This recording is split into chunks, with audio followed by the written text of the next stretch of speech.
Welcome to the VHS Vault. I'm your host, VHS Jace, and of course, the genius sitting next to me is Jason Roy Gaston. How are you? That's you, sir. You are a genius. Oh, hello. I thought there was somebody else on the show. No. I'm doing fine. If I was any better, I'd be twins.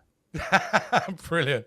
Brilliant. Well, I'm really excited about this one because we spun this, I think, a few weeks ago. Yeah. And, you know, obviously, if you haven't seen from the title, guys, we're talking the great, to me, one of the classics, in my mind, a cult movie, Swamp Thing. Swamp Thing.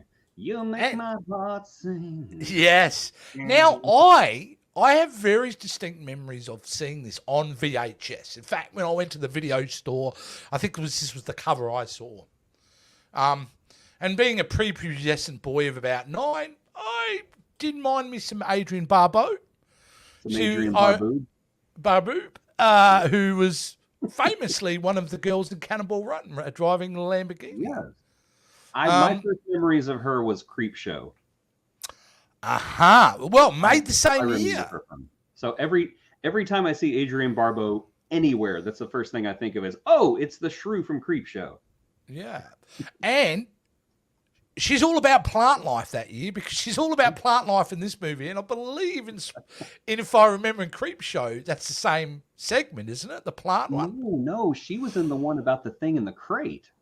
Yes. She was the one who just kept berating Hal Holbrook over everything until he fed her to the blood baboon. Yes. That's what I call it. I don't know what it's called. Yes. God, that's a great movie. I hope we spin that one day too. I love Creep Show. Oh, that movie traumatized me as a child, but also the person that you see in front of you today. Well, this film isn't without its trauma either. As a young boy seeing that movie, it did rock me a little bit because, you know, I was probably 8 or 9 watching it.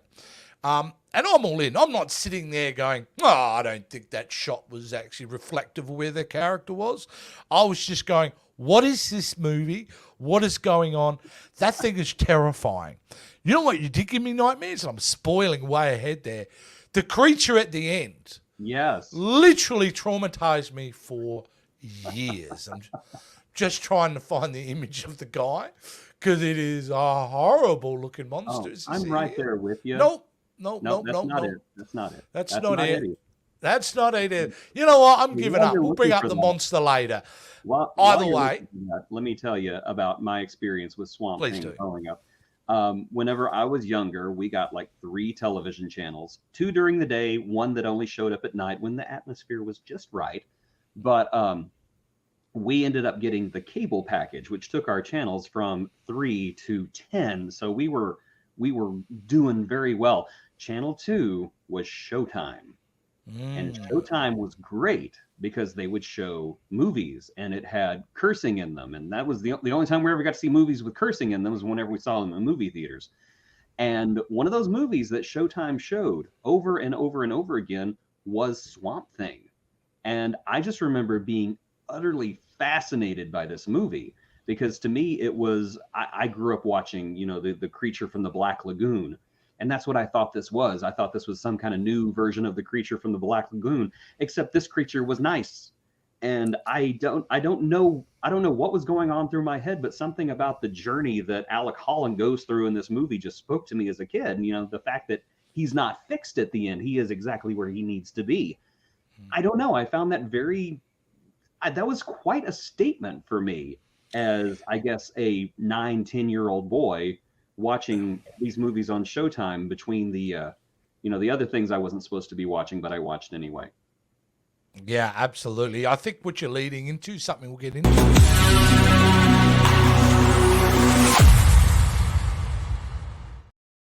It speaks to my age. I thought we already did that. I thought we already played that bumper. No, we have not. We have not. You're thinking of yesterday. Guys, let's be honest. We tried doing this yesterday. Technical issues, but either way. It was my fault. I couldn't stop crying. Now, background info of this film. Life. They have to take about 15 minutes to get me to stop crying before every show. That is true. That is true. We do have a trauma expert standby who will come over at some point, inject him with something in his neck, and he'll be the Jason we know and love. It didn't work yesterday. Actually, both of us were crying by the end of that. This is obviously based on the Alan Moore source material run of Swamp Thing, which at the time of me seeing it, totally unaware of Alan Moore's version of Swamp Thing. I did not know that Swamp Thing was a DC comic book character probably until at least 2000, 2001. I found out in the late 80s when I read Watchmen, and I got obsessed. I opened up a comic book and I was like, is that Swamp Thing from that movie whenever I was a kid? Did they buy Swamp Thing? Yeah. Hey, don't even get started in the confusion of me between Swamp Thing and Man Thing from the Marvel. Like, did my little brain's head in big time. So I was mostly just taken by the title of the Man Thing's book, Giant Sized Man Thing. Yeah. I was just like, wow. He's giant sized. And then I opened it up and I'm like, well, that's not what I was expecting at all. He's like this big on the page. That's not giant. I was expecting something bigger. Now, this is an interesting film because who it's directed by, Jason. Yeah. One of the horror legends in my mind, Wes Craven. Absolutely. And it's very interesting to see why he did this film at this point in his career. Yeah. Before this, he was probably best known for doing, Last House on the Left, The Hills Have Eyes, Deadly Blessing. There were his 3 films he had done prior to doing this film. Was this post Nightmare on Elm Street or pre Nightmare on Elm Street? This is pre. This is the film he did just before Elm Street. But he was still a very prolific horror director at this point, though.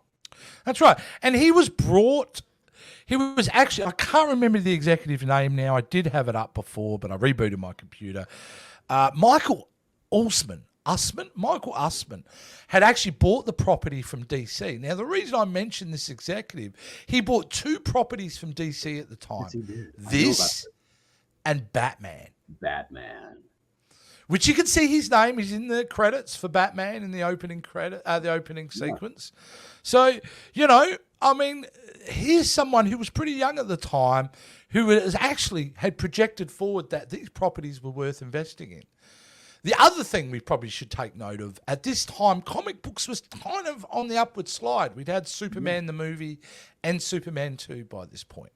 Yes, and I do know that Alsman was he grew up in the grim and gritty Batman era.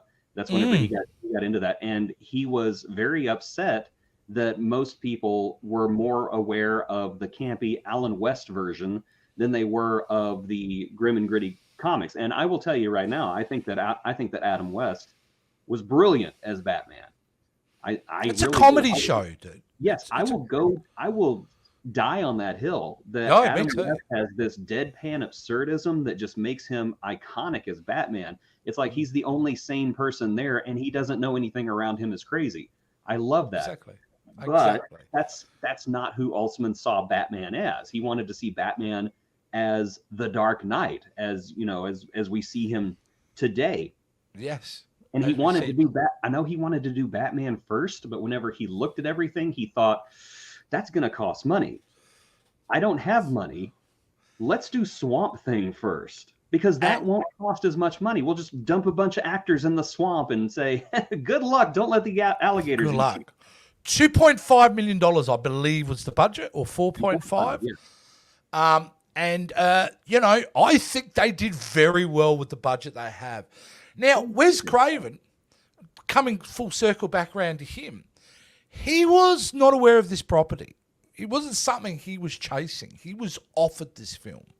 Not a lot of and people I'll give him kudos because he's not the immediate choice you would think of, but I think he was the right choice to what is a very darkly comic sweet. There's so much into this that I thought his style and his tone of the time was the perfect choice for this film. And Wes Craven did not want to be pigeonholed as a strictly horror director either. So he was looking for something different. 100%. 100%. Even later into his career, he was trying to kind of break out of horror and do different things. There's a movie he did I can't remember when it was, but it was very late in his career. It was called Red Eye. Yes. It was not a horror movie. It was a thriller. Yeah, with Scarecrow in it. Cillian Murphy. Yeah, Cillian Murphy. Cillian Murphy. Was it Amy Adams? I can't remember who it was. He also did this very sweet movie too, and nobody ever talks about it. No, he also did this very sweet drama in the 90s as well. I feel like it started a couple of older actors. I'd have to look into it again. But yeah, he definitely tried. Yeah. You can't make horror as good as him unless you're talented and skilled. So, exactly. You know, he just unfortunately happened to be, that's what the studios were funding him for. But before obviously he'd done 3 horror films. And when he was presented, he was very keen to take this on because, like you had said, he wanted that chance to kind of expand. And I thought he brought the right temperament of the horror element to it, the way he shot things, to making it a really fun, enjoyable movie to watch. Now, you know what? Let's move into the next segment because it's going to go into what I just said, I think. Absolutely. Now, let me just get to it. Producers not really waking up here yet. All right.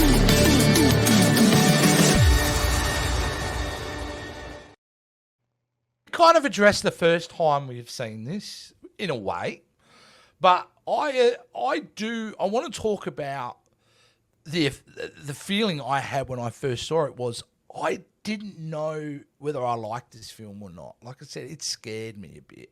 It played with me. It was one of those films where I saw it, but I was too afraid to go back to it.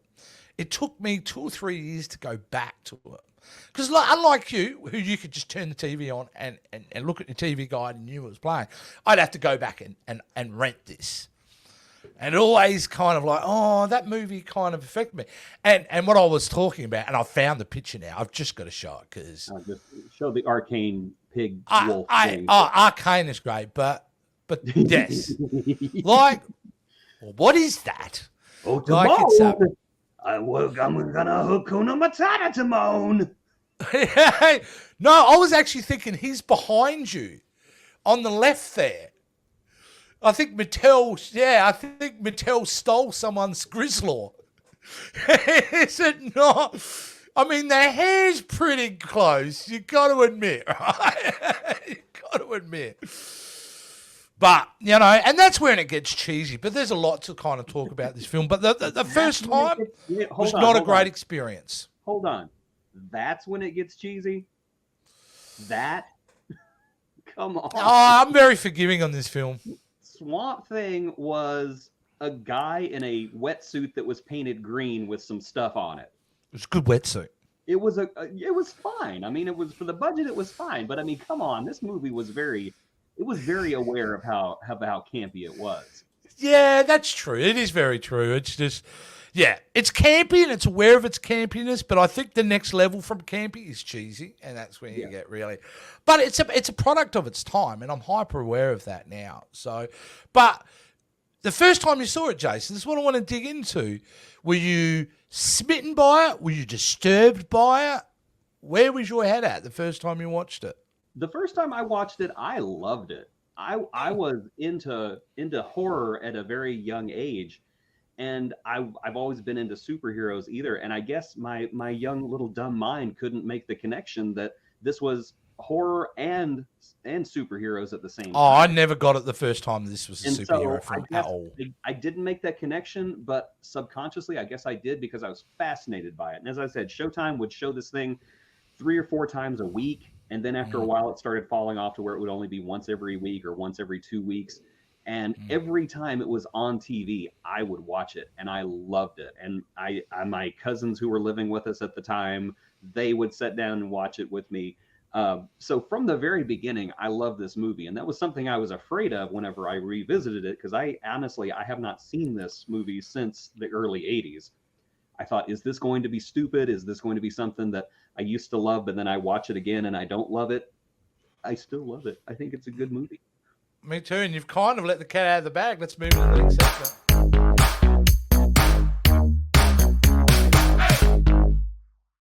I really need to go over your show notes so I remember when to say things. That's all good. You're not the only one on the channel, mate. You're not the only one on the channel. All right. Like, so after rewatching this, and you know, and I'm talking today, like literally when we rewatched it, I was shocked at how charming it was. This film has an inbuilt charm to it that I wasn't expecting when I rewatched it. And there were things that I really, really appreciated watching this again that I had never really picked up on before. Some good things and some bad things, Jace. So give us your overall, like you kind of have already, haven't you? That you went back and you love it again. So let's get into the movie because that's what we talk about. The one thing I forgot, Jason, Ray Wise is in this film. Yes, he is. The great Ray Wise. Now, Ray Wise is probably best known as Laura Palmer's father. It's probably his most iconic role. For me, anyway. I think globally that's what he's known for. Though he's a very accomplished actor who's been in some great things. Good Night, Good Luck for George Clooney. He was great in that. Great. There's a slew of other things. I remember he here is miscast. You think he's miscast? Yeah. I found Doc Holland to be a bit creepy and a bit pushy. Okay, I'm with you right there. I think that he's not just a borderline harasser. This man is a full-on sexual harasser. And if I was Adrienne Barbeau, I would have been Adrienne Bargon by this point. And yes, I'm going to have a million more of those as we go on. But yeah, he is super creepy. And especially whenever Adrienne Barbeau's character thinks that he's married, I think at one point or another she could have gone from the shrinking violet, like, oh, isn't it nice? I'm getting some attention from this guy, to Buster. Wait a second, no, you're not allowed to do that. She does do that. She pushes him back, like, what about your wife, kind of thing. But that kind of dragged out too far. It's like it's literally 10 minutes afterwards until we find out where the sister goes, oh, my dad on the wall. And then she's like, oh, okay, he's not married after all. Doesn't forgive the fact that he's predatory. Yes, he's early in this film. This is a guy who would have been obliterated by the Me Too movement, and rightfully so. Rightfully so. You do not approach him. And it wasn't even like there had been time. No, I'm going to get this far away from you, like touch your arm, show you these flowers, and then we're going to go on a boat ride. Yep, and I'm just going to give you a bunch of crap about orchids and hope that I get some later. I mean, that's his. Yeah, that's basically. Yeah. But his science, the whole science around it, I really like, Jason. I love the idea of merging plant life with human life. Yeah, sure. But when Poison Ivy does it, Batman goes and punches her. Yeah, I know. But hey, I'm a big Poison Ivy fan too, especially Harlequin animated. My Poison gosh, Ivy. that show is love so her. Great. You seen the Valentine's Day episode yet? I did. Amazing. I don't know why we're not doing the show on Harlequin because that's an incredible show. Either way. Because I'm a teacher and I can't. No, that's right. You can't. You can't. We can talk about it on this show, which is rated R. And if you're watching this, you shouldn't be watching the kids. It's a hard R too. Very hard R. Very hard R. Valentine's Day episode. Yes. Actually, I know exactly what you're talking about. But you know, I really dug the science in it. I like the idea of that, and I like it's neon green goo, and you know, but I love the idea. Just a drop of it creates an explosive. Yes. Though, and I thought that was wonderful. I also love how they were like, it would grow quickly and merge into its own environment, like the one on the table and such. So I'm in at this point from the science perspective. I'm like, I can go with this. Yeah, sure. I mean, it's not called science fiction; it's science fiction. So I'm all sure. This growing green stuff makes plants. That's all I need to know. Thank you. And you know what else is great at the beginning of this film, Jace, is the fact they introduced the villain straight off the bat. Within the first 30 seconds, we're seeing those team of mercenaries moving through the swamp. Does no law enforcement have jurisdiction in the swamp though? That's all I want to know.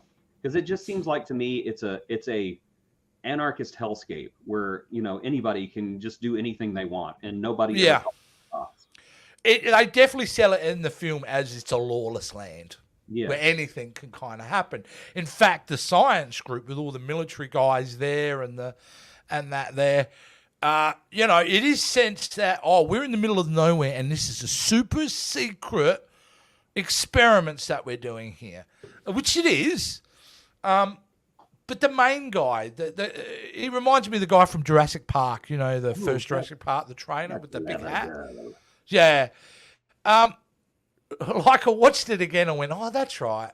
We're going to get this rubber mask bit coming up, which was kind of great. So anyway, I'm kind of going. Yeah, it's like a smashing of Batman, Jurassic Park, and Mission Impossible, and I'm in one for it. Yes, all one. But I'm kind of going back about the cast. Adrienne Barbeau, what did you think of her in this movie overall? Well, I love Adrienne Barbeau. I think she's great in everything she does. I don't think she was miscast. I think that she was, what's the right word for it? She plays a woman who is out of her element, but who is very quick to adapt. Competent. Yes, and it's competent great. is the word I'm looking for. Very competent. Yes, and that's why she works. I just got to say, she pulls the best performance in this film by a country mile. She grounds this movie. Though. Sorry, she doesn't really have that much competition, though. No, not really. Though there is a big shout out to somebody that has to be mentioned, but. With her, I thought she was really great because she's beautiful, she's sexy, but there's no fooling her. There's no oblivious to her. She's hyper aware, and she sells that all the way that she knows exactly the situation she's in. And I really appreciated that. I felt that there are times that she had to play the damsel. She still sold it well. So I'm a big rap. I think this is probably her best performance that I've ever seen her in, to be honest with you. Okay. I can't think much more that I've. She was great in that Creep Show segment. Don't get me wrong. She was. Yeah, I was gonna say. I think Creep Show is definitely her best comic book movie appearance. But yes, that's interesting. Yeah, because it is a comic book. Yeah. Yes. But who I love in this is Louis Jourdan, who I absolutely playing the role of Arcane. Oh, he was so deliciously chewingly evil, and I loved it from the very beginning to the very end. Do you think is he playing? I feel he was a French guy, but he was one of those French guys that lived in Vietnam. You know how they had the French communities that lived in Vietnam? Like, I'm thinking Apocalypse Now. There's a deleted scene where they go to this French plantation, and they know at the end of the scenario. And there's just certain mannerism. He never raises his voice, I don't think, in this film, does he? I don't believe so, but I don't even think he goes, go get him. Like, he is very measured throughout the way. You will go now, or there will be trouble. Yes, that's it. There's this old comedy routine, and I wish I remember who said this, but it might have been Daniel Tosh. I don't know. But he says there's a big difference between somebody who walks up to you on the street and says, I'm going to kill you right now. Or somebody who walks up to you and says, I'm going to kill you right now. Yeah. One of them scarier than the other one. The one who's measured and quiet is far more terrifying than the one who just goes overboard. And I think that's why Arcane is such a great villain in this movie. Because he is measured, he is quiet. And whenever he says, I'm going to kill you, you believe him. Oh, and yeah, absolutely. He is a serious threat in this movie, and you feel it all the way through, which is not always the case with villains. However, he makes some of the dumbest decision later in the film. But there's so many people making dumb decisions in this movie. Honestly, who can keep track of who's making them? But there's one egregious one. He's really, and we'll get to that. But Dick Durock, MVP, man, he has to play Swamp Thing, right? Yeah. He's in this rubber suit all day long. Did you also see him out of the rubber suit at the beginning of the film? The guy who gets off the boat and into the plane where Adrienne Barbeau gets off. I did not realize that. That is him. So he's the dude who noped out and then... he paled. Yeah. I thought he did a great job with someone who's clearly had limited acting experience. He really sold Swamp Thing for me. He did, and they were going to have Ray Wise do the speaking role in the suit, and then they were going to have I can't remember. You just said his name, and I can't remember it. Dick Durock. Yeah, they were going to have him do the stunts, but then they were like, well, physically, they don't match, so we're gonna have to choose one or the other. Let's just get the stunt guy to play Swamp Thing all the time, and there is footage of the internet of Ray Wise. What? Yeah, Either way, there is footage of Ray Wise in the actual suit on the internet. So they went as far as actually filming some scenes with Ray Wise in the actual suit. And I'm glad they changed it. Because Dick Durock, I think what he does really well, he does his movements, which feels very comic accurate to me. There's moments when he turns, he's positioning himself the right way. I just feel that Frankenstein's monster element of Swamp Thing, I thought he did really well. His attempt at doing some of the sweetest moments, the more philosophical moments of Swamp Thing, man, not great. But still, I thought he did an excellent job because really, he's the lead. Ray Wise is a supporting actor in this. It's Dick Durock as Swamp Thing who's really the lead of this movie. Besides Adrian Barbeau, of course. Yeah. So, yeah, I thought he was wonderfully surprised. He did a really good job. Someone like that in the current situation where we have better effects, he could still pull off a physical Swamp Thing, and the suit, right? Let's get in. We were talking to the suit. Yes, there are times when he's bending down and you see the fold of the rubber around his back and stuff like that. But overall, man, that suit still holds up for me. Hey, for the budget, I think it looks fine. I mean, yeah, you can sit there and go, rubber suit. But you know what? You could also look at the old King Kong and go, puppet. Yeah. Yeah, we know it's not a real monkey. We know it's not a real, we know Tommy Lee Jones isn't jumping off of a real bus. And we know that Swamp Thing is not an actual plant/animal that's living out in the swamp. It's the suspension of disbelief. Yeah, we can look and say, oh, that's kind of cheap looking. But on the other hand, yeah, this was kind of a cheap movie. And it works. For what it is, it works. And I fully bought it. There's some really, really sweet moments in this movie. And really one of the sweetest moments is this is really kind of hit me harder than I thought it was going to. Because I thought it was so beautifully sweet. He's had his arm cut off and he delivers the flower to Adrian Barbeau. And I'm going, that shouldn't work. That scene shouldn't work. But it does. Oh my gosh. I loved the whole, whenever she looks at his missing arm and says the dumbest thing possible. Does it hurt? Oh, yes, that's right. My wife laughed at that one. And then he just responds back, only when I laugh. And it's so goofy. And it's almost like a dad joke. But yeah, it is, but they both laugh and it works because it shows connection. I think she realizes, wow, that was a dumb question. Does it hurt when your arm gets cut off? Well, yeah. Well, how do you know it hurts? Because my arm's cut off. Or where would it hurt? In my arm. The suit, for me, I'm like, you know what? Even if they'd made that 10 years later, that suit's for that period of time, I'm standing by it. I will die on that hill. I have no problem with it. I think it looks just fine. Now, one of the main bad guys, and I think this is the main henchman, this dude, who's a mixture of Rambo and one of our co-hosts, Ricardo Perone, who's on the channel. That's what it looks like.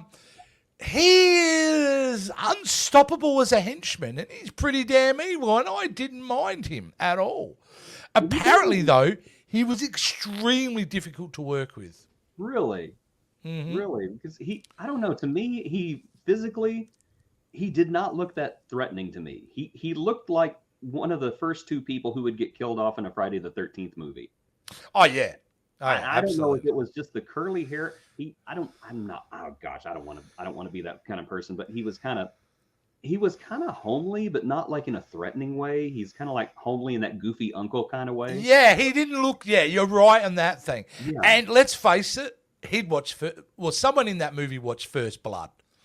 Because he is trying to have that Stallone look at this point. I think the actor watched it because he seems so removed from everyone else. Like some people in this movie took it a little bit more seriously than others, and I think he was took like, it way too seriously. It's a comic book. I'm just going to be Rambo. Very good.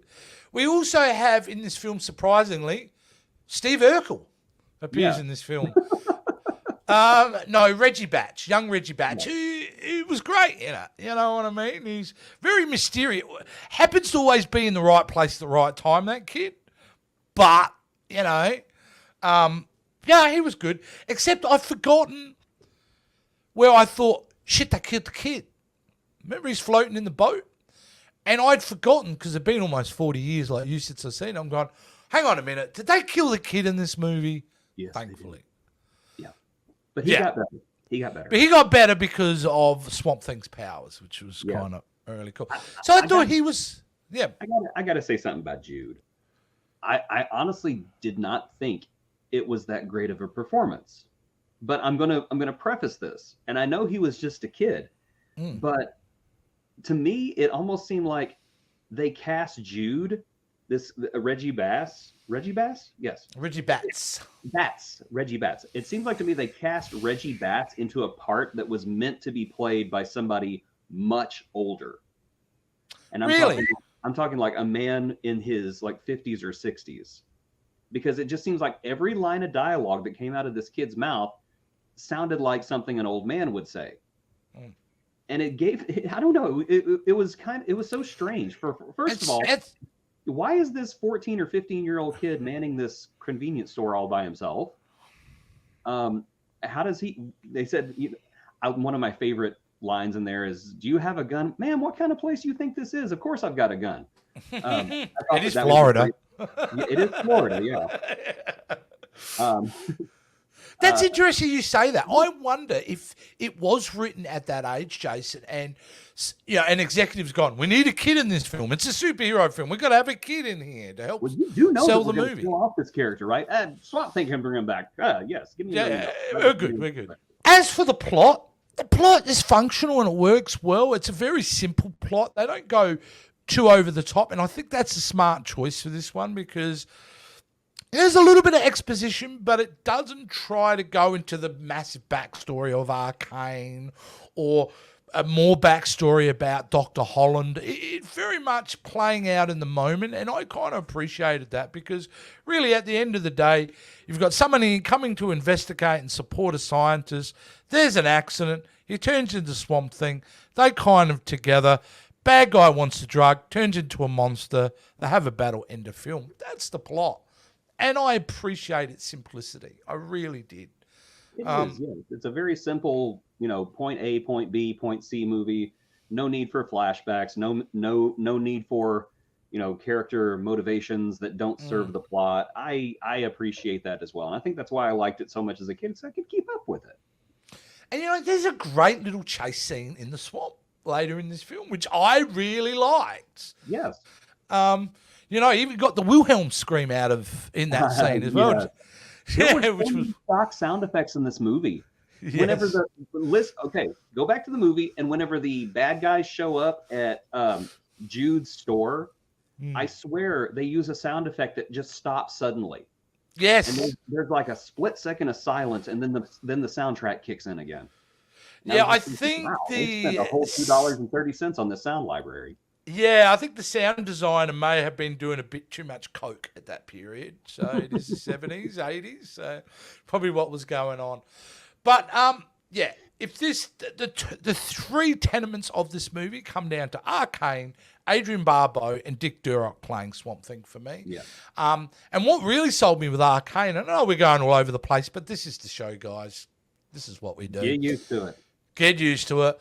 Is this scene in particular, Jason? I really dug this because it set up the fact that Arcane respected Dr. Holland, thought he was a genius, and I also showed how eloquent he is and how measured of he is. It was a great setup scene for the eventual monster he becomes. And I thought the instinct by Wes Craven. Yeah. And I thought the instinct by Wes Craven not to show him being completely evil from the beginning was a smart thing. I felt through the film, every time we saw Arcane, he was becoming more and more of a dastardly villain, which I absolutely loved. Standout scenes for me, Jace, were the actual lab where it goes down and things explode. Great. Yes. including one of the greatest man on fire scenes I have ever seen.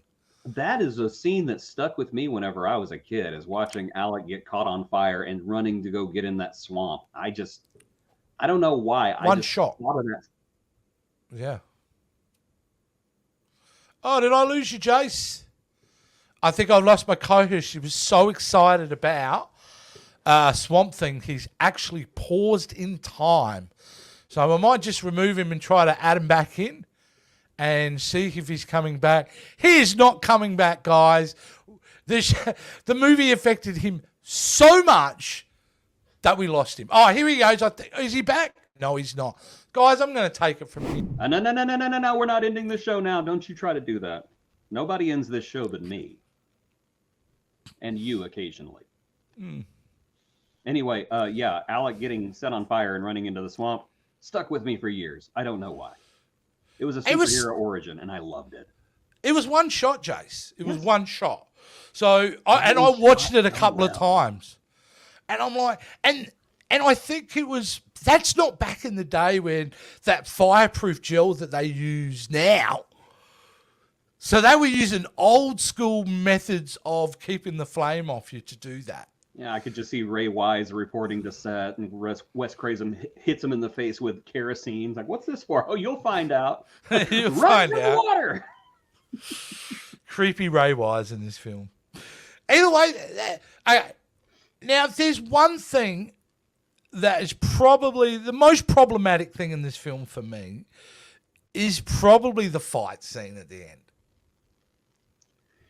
Yeah, it's not the best filmed, and it is really jaggy, and that's the problem. I mean, there's points where Arcane is literally just slashing at water. Did you see that bit? He's just bashing water. Yeah, it's a very Shatner-esque fight scene. Yeah, I wanted to hear the dun dun dun dun dun dun dun dun dun dun dun.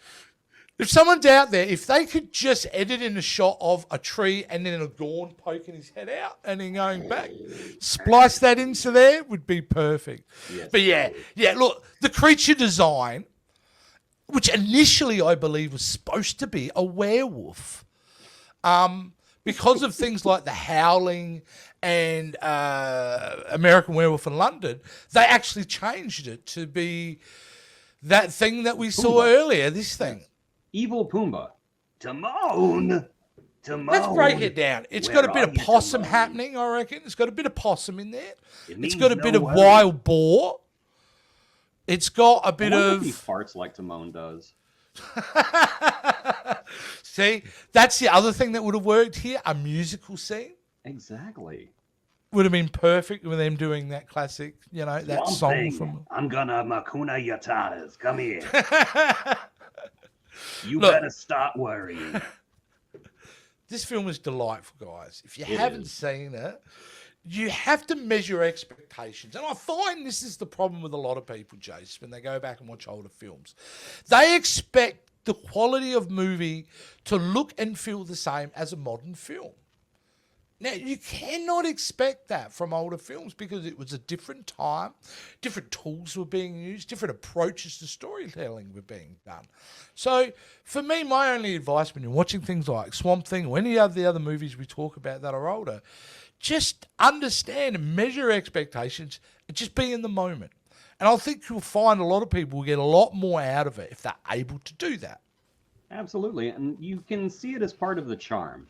You can watch the Maltese Falcon today and wonder why it's not in color, or you can just appreciate the charm of black and white and how much it adds to the noir. You can watch The Wizard of Oz and wonder why we don't get this great big sweeping CGI fly-through of the Emerald City, or you can appreciate the artistry of the matte paintings. Don't be a douche. Exactly. Just go with it. Yeah. I mean, a story is a story, whether it's painted, whether it's spoken, whether it's on film. Just be in the moment with the story. Absolutely. So, there is a lot more you could dig in about the plot. But I'm afraid, Jason, the more we dig in with the plot, the more some of the gaping holes start to open up. And I don't want to do that with this film. No, because you can analyze something to death, and we don't want to kill Swamp Thing. It's too wonderful. and look what the Marvel fans have done to Marvel. So Exactly. look what the Star Wars fans have done to Star Wars. Exactly. Don't overanalyze. But Yeah. look, I recommend it. I reckon you definitely recommend it, Jay. I recommend it wholeheartedly. I loved it. And you know what? We know that James Gunn is actively developing and making I don't want to call it a remake, but they're doing their Swamp Thing. Yes. And So- he says it's going to be horror, which I'm all for. Do it. Do a horror movie. It should be. Yeah. It absolutely should be. Body if horror. you... That's what this is. It's body horror. It is body horror. I mean, it is that very Frankenstein-influenced kind of movie. I mean, that's a big part of the character. There's the monster part, and then there's the intellectual side, which also, in defense of this film, there are moments where they really try to show the heart and philosophy and ethos of Swamp Thing. They try with a few scenes. They never quite pull it off to its potential, and I think the new film they will anchor on there a little bit, but I still think in 1982 you're seeing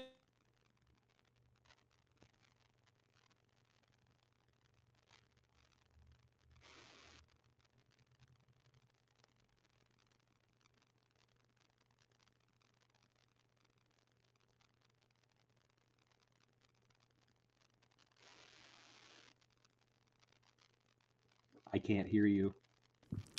the internet gods are angry. Well, that's all I'm going to say. I was just sitting here pretending like I could hear you, thinking it was on my end, and then I saw No, so where did I get to?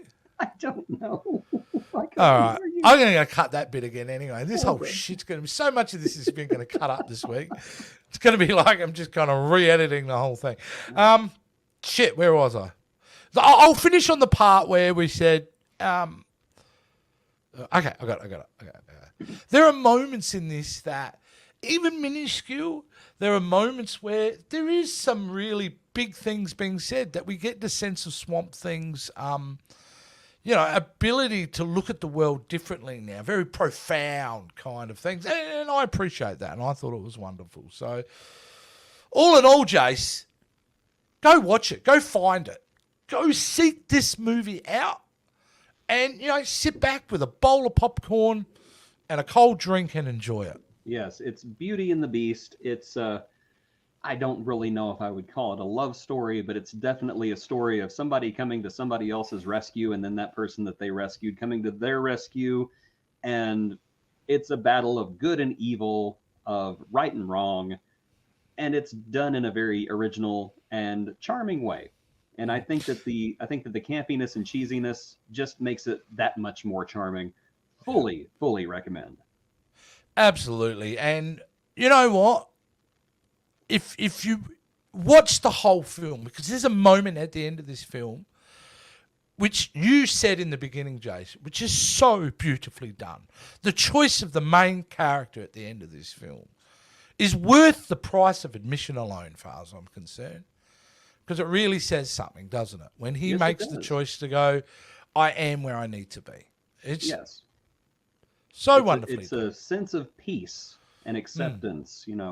There's nothing wrong with me. I am who I am. I am where I need to be. Good luck, Adrienne Barbeau, with that thing in the crate. Yeah, good luck. And whether you know this or not, they did come back with a sequel, which, Jason, I never saw. I've never seen it either, but I've heard that it is quite different.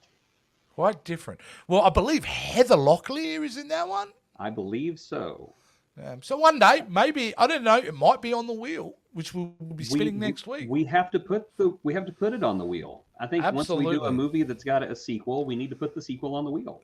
Absolutely, 100%. I think that is the way to do it. All right, guys, thanks for watching this rather unique episode of technically unique episode of VHS Vault. Swamp Thing's a great movie. Go check it out, guys, and do the right thing by us, please. And if you like this, and we have no reason to think you would, but if you do like watching us, if you could be a big deal for us. If you could subscribe, even bigger deal. It means 2 seconds of your time, but means a lot to us. And comment below and talk about it and remind us that we're a couple of moronic buffoons down there. We're all good with it. Yes. All right, I'm guys. told that I look like one of the dwarves from Lord of the Rings. Tell me, which one do you think I am? I like to think that I'm a Thorin, but some other people say I'm a Gimli. I don't know. What do you think? I come off more like a low-rent Santa who's maybe been on the sauce a bit long and maybe has an addiction to donuts. Yeah, perhaps. I can see it. Yeah, I can live it. Of course, next week, you know what's coming. I know what's coming. Jace, without revealing the image, I need the sound effect. So you have to give me the sound effect. Oh, sorry, it's the wrong sound. No, that's the other film. Yep. We are back, people. We are back talking Friday the 13th. We're in part 3, and as a kid, Jace, this was one of my favourites as a kid. Loved this film. So I'm so excited to revisit it, and I'll be watching it again this week. And next time we see each other, we'll be talking Friday the 13th, part 3 in 3D. Can't wait.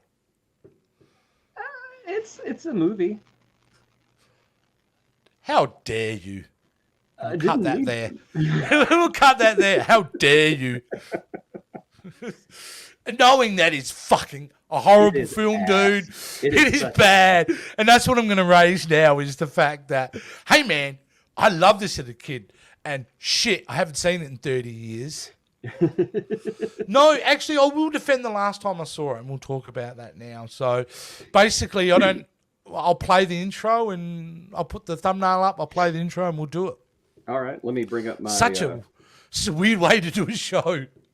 Okay, now here are my notes for Friday the 13th. I didn't even use my notes in the end for... Okay, great. This is great. See, that's funny. I took like 4 notes for that movie, and I used every single one of them. Well, there's 30-odd images that I have here. Oh, my God. I went nuts with this one because I just, there was a lot to talk about. I'm gonna say this because I don't really want to use this line on the show because it's a little objectionable, but 80s movies that were made in 3D, but they're only shown in 2D today, they're my kink. I love them because they're so stupid. Why is that offensive? Kink. Kink? Kink. That's your thing? Your thing is fine? It's my thing. Okay, I'll use my thing. You use that thing because that is a very valid point. It's a big, and it's something I wanted to talk about as well. Jaws 3 cracks me up because those 3D gags in 2D look so stupid. They do. But we'll do the show and we'll get into my defense of those movies in 3D because they're completely different movies in 3D. Oh, I'm sure. Have you seen them? There was only one print that was known of that was in 3D, and it was shown every year at this one movie theater. I can't remember what it was, but the movie theater closed down in 2006, and nobody knows what happened to the print. Wow. It sucks. That sucks. They could do a 3D conversion on it, though. I think that'd be fun. They could. All right, let's do it. There we go. I suppose I better play the thing. So I better go quiet. There we go.